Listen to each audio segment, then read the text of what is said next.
I seek to serve, not to rule. My aim is to aid everyone, Jew, Gentile, black, white, because helping others aligns with our nature as real people. We thrive by uplifting one another, living in joy rather than sorrow.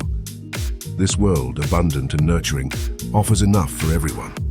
Life is meant to be free and beautiful, guided by the principles of love and service. The earthly riches are ample to sustain us all. Life's true path is rooted in the teachings of Christ, emphasizing love, compassion, and selflessness.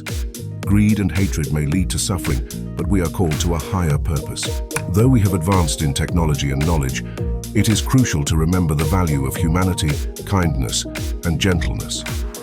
These virtues are essential to a peaceful and fulfilling life. Modern inventions like the internet and social media have connected us globally, highlighting our potential for universal brotherhood and unity.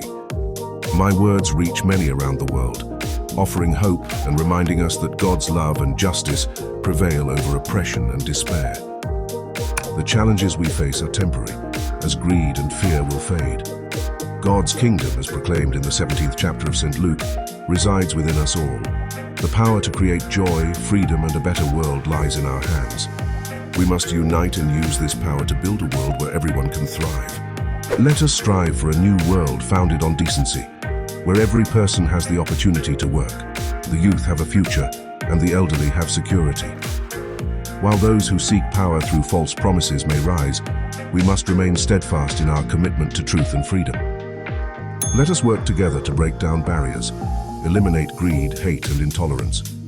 We aspire to a world guided by reason, where science and progress lead to universal happiness.